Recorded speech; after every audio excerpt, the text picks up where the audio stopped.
sibuk tiap hari 5 kali membasuh muka, membasuh kaki, berkumur untuk menyembah. Setelah melakukan itu supaya apa? Rezeki kita lancar. Kan kebanyakan itu. Iya. Kan tetap kebutuhan rezeki itu yang kita harapkan. Enggak tentang nyembahnya itu, bahkan nyembahnya itu kadang-kadang cuman gugur kewajiban, tapi tujuan utamanya adalah supaya hidup kita itu mulia.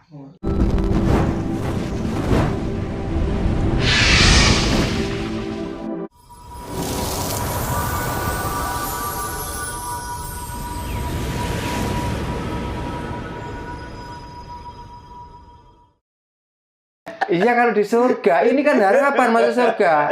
Makanya orang yang sudah berharap masuk surga malah lupa diri, lupa daratan. Iya Pak, betul. Tapi kalau harapannya masuk neraka, kita berbuat lebih baik. Makanya saya itu milih masuk neraka daripada masuk surga, supaya hidup saya bisa lebih baik, Lebih tertata lagi, lebih tertata, dan otak dan pikiran saya semakin cerah. Siap. Pak, ini ada statement gini Pak Darno, nanti bisa dijabarkan Pak ya. Bahwa Allah itu namaku, Muhammad itu wujudku, Adam itu rupaku, dan manusia itu siriku atau rahasiaku. Monggo Pak bisa dijelaskan. Itu ciri-ciri. Oh gitu ya. Kalau namaku ya Ragil Sudarno, bukan Allah. Tapi di dalam Ragil Sudarno ada tanda-tanda kehidupan Allah. Karena Ragil Sudarno adalah hanya untuk melakukan pekerjaan Allah. Itu. Kalau Adam bukan di saya tapi di bapak saya. Kalau Nabi Muhammad di perilaku dan perbuatan saya. Sudah otomatisnya begitu ya. Ya memang begitu. Makanya kalau Allah itu aku, berarti ya wong keblinger. Tapi kalau apa yang saya kerjakan itu pekerjaan Allah, saya percaya dan saya setuju. Makanya mari kita bantu, berarti artinya kita tuh melaksanakan pekerjaan Allah. Kita sholat, itu pun pekerjaan Allah, bukan pekerjaan kita. Dan Allah itu bisa bersama kamu dikala umurmu masih ada. Kalau umurmu nggak ada, kamu sudah nggak bisa apa-apa. Karena Allah bekerjanya lewat umur, lewat nyawa. Lewat detik. Iya. Jawaban harus begitu tegas, nggak usah. Ini dalam artian Allah yang gaib atau Allah yang nyata Pak? Maupun yang gaib, mau yang nyata, sama saja. Karena sudah menyebutkan namaku, nah berarti kamu kan nggak punya nama, namamu kan Allah. Iya. Secara logika. Dan itu tidak. Ya di namamu itulah ada tanda-tanda kehidupan Allah, tanda-tanda adanya Allah.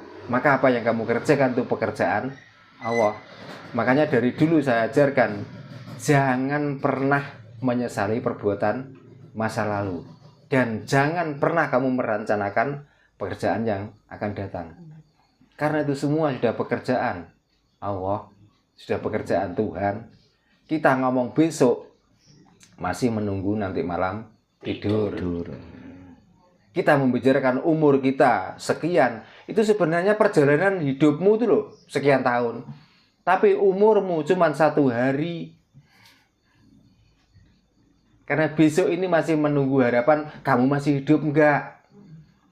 Gitu loh.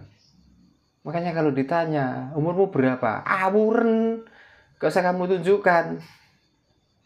Sadina suami ya. Ditanya karena yang dinamakan kelahiran. Kelahiran itu bukan kita di saat keluar dari ibu, bukan itu. Jadi kelahiran itu waktu roh ditiupkan ke dalam janin. Usia kandungan 4 bulan itulah kamu itu lahir.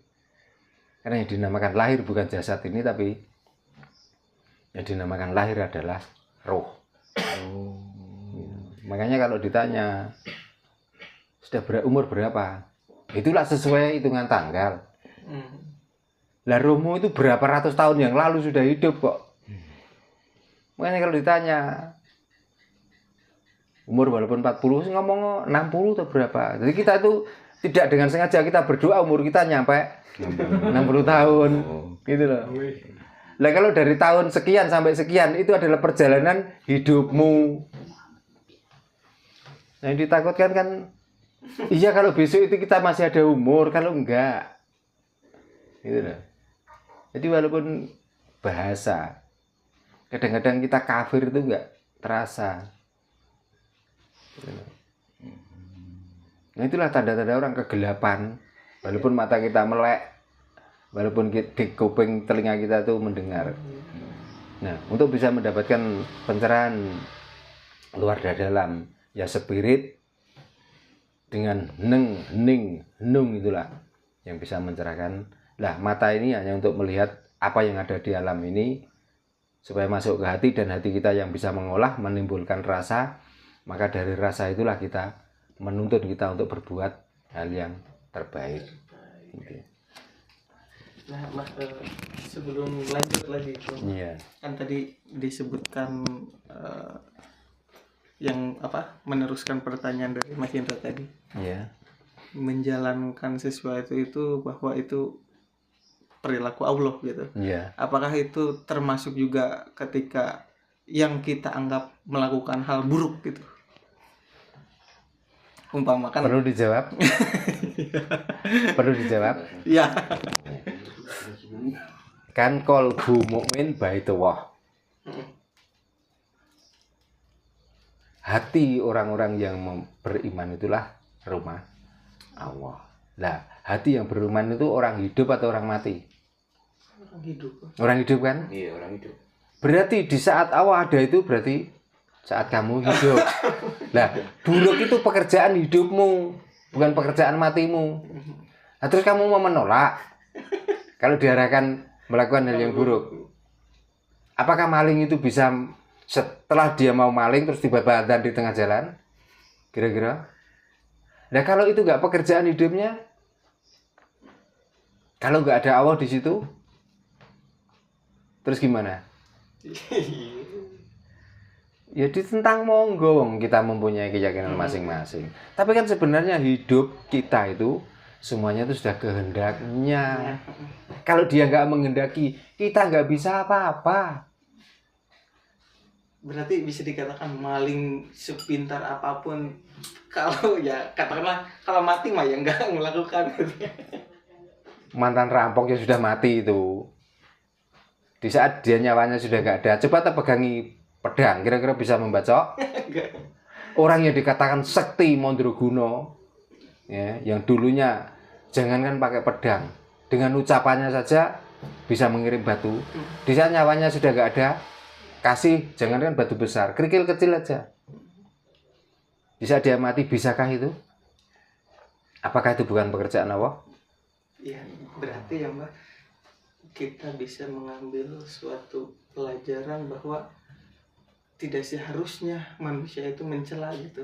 Lah untuk apa? Apalagi kalau percaya kita sudah hidup dan sudah percaya bahwa itu semuanya Allah. Untuk apa?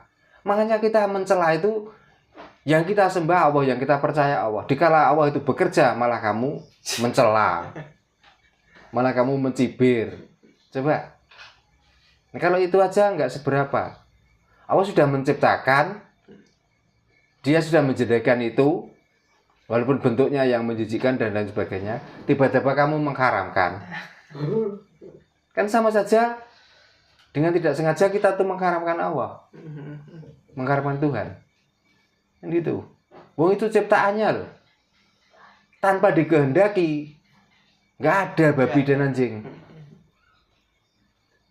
Dan itu Dia yang menciptakan. Loh, kamu yang tinggal menikmati kok mengharamkan. Coba. Kalau kamu nggak mau, jangan makan sudah, nggak usah membenci. Apalagi ngomongnya tenang di sini di Tuban. Toak. Kita nggatik. Itu kan cuma sarana media supaya bunga dari Bogor itu mengeluarkan tetesan. Itu tanpa kehendaknya, kira-kira jangan digatik. Ya.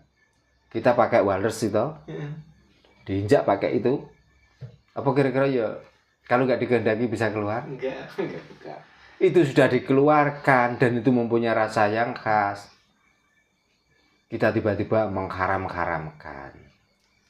Jangan begitu. Kalau nggak mau minum sudah, jangan menghukumi dan menghakimi, karena itu semua ciptaannya. Makanya ciptaan itu ada yang boleh kamu makan, ada yang bukan boleh, ada yang kamu itu bisa makan, ada yang kamu jijik untuk memakannya. Kalau ditanya jangan haram, saya jijik, gitu loh. Kalau jijik alasanmu sudah benar. Lah kalau haram, Menentang Tuhan lo ya. ya bukan menentang lagi, bukan menentang lagi. Artinya yang membuat pun juga haram. Ya iya. Berarti kan menentang. Gitu loh. Oh, Iya. sok-sok gawe di karam-karam. Iya makanya sebenarnya hukum tulisan itu semuanya buatan manusia sesuai kebutuhan. Itu loh, masalahnya gini, yaitu dikategorikan haram, tapi di saat kita sakit parah dan membutuhkan zat itu, kenapa kok hukum itu bisa berubah menjadi halal? Kenapa? Ketentuan itu, kalau ketentuan Tuhan sudah nggak bisa diubah lagi toh? Mestinya. Lah kok bisa diubah-ubah, iso malah sesuai dengan kebutuhan. Makanya hukum adalah sebenarnya untuk memenuhi kebutuhan hidup. Maka kita bertuhan ada artinya mencari kebutuhan hidup ini loh. Yang diomongkan hidup bukan mati. Tapi kalau tentang yang nikmat dan tentang yang sengsara, kita membicarakannya setelah mati. Nah berarti kan kita nggak bertuhan. Lah mati kok masih ada kebutuhan loh. Berangkat ke kuburan itu loh dipikul. Masuk ke lubang kubur itu loh dimasukkan. Oh, bicarakan tentang nikmat itu nikmat jasad, bukan nikmat roh. Roh itu nikmat terus kan biyen, nggak pernah melakukan apa-apa. Roh tugasnya hanya memberi hidup pada yang punya jasad itu loh. Jadi yang ngomongkan manis, yang ngomongkan pahit, yang ngomongkan empuk itu jasad ini loh, bukan roh. Roh itu mau ditidurkan di tikar pandan, yo nikmat. Ditidurkan di apa? Galar nengarani. Itu ya nikmat. Di kasur yang empuk, hutang banyak yo malah molak-malik. Nah, terus bahkan sebelum itu katakanlah itu kan dogma dari ajaran baru, katakanlah kan ada haram halal gitu. Kita berbicara ke Jawa itu sendiri, saya pernah mendengar bahwa ada yang pamali. Nah itu apakah sama seperti konsepnya haram halal atau bagaimana? Enggak, pamali sendiri itu kan juga sebenarnya mau mengatakan ini yang mana, ini yang haram atau yang halal kan nggak jelas. Nah daripada ini nggak jelas haramnya, ini nggak jelas halalnya, maka pamali. Janganlah. Tapi kalau ditanya kenapa, ya sudah pamali. Pamali kan artinya apa? Apa? Lah ya artinya apa? Artinya kan ketentuan yang tidak jelas toh. Dibilang dilarang enggak, disuruh juga enggak. Tapi kebanyakan kalau itu dilakukan biasanya ada efek buruknya. Dan itu pamali. Nah makanya kalau mengadopsi bahasa orang lain kan langsung kita pakai hukum ini, kan gitu. Nah daripada pakai hukum itu yang nggak jelas dasarnya, pakai hukum ini nggak jelas dasarnya, maka kita ngomong pamali. Kalau orang Jawa kualat, gitu. Pamali. Ya, makanya kalau di Sunda. makanya kalau dicari kosakatanya kualat itu nggak ada, pamali pun nggak ada kosakatanya. Mau ngambil bahasa apa juga enggak. Jangankan bahasa-bahasa yang begitu tuh, bahasa yang benar Indonesia itu mengapa.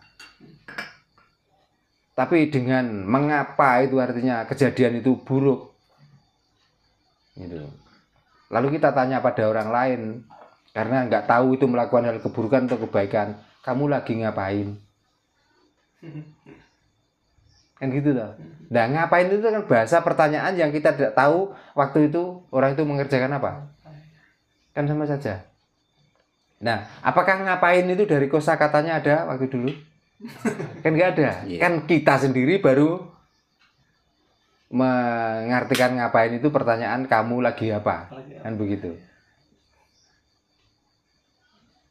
Nah, makanya bahasa itu juga berubah itu sesuai dengan zamannya dan sesuai dengan kebutuhan. Karena kebanyakan orang hidup ini adalah sibuk untuk mencari Tuhan. Gitu loh.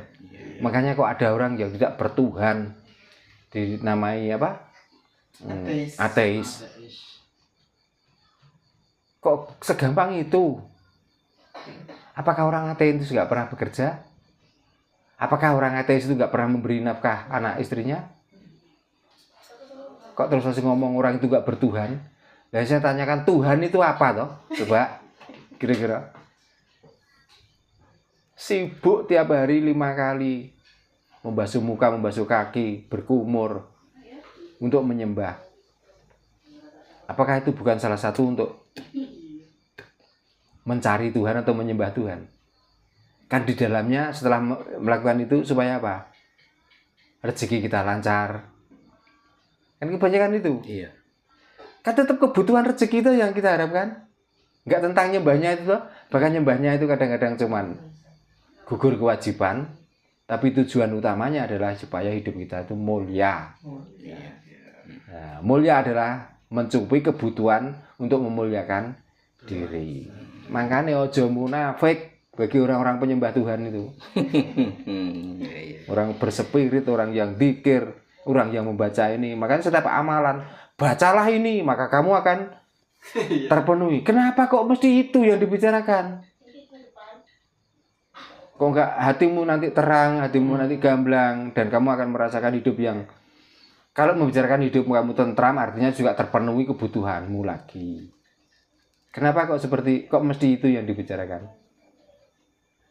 Kok enggak ada, kamu baca ini loh, nanti kamu masuk neraka, kok enggak ada yang begitu? Iya. Kok ini baca 100 kali tiap malam, maka hutangmu akan lunas. Berarti kan ya mencukupi kebutuhan untuk bayar hutang. Maka rezekimu akan lancar. Berarti kan juga kebutuhan hidup hidup lagi.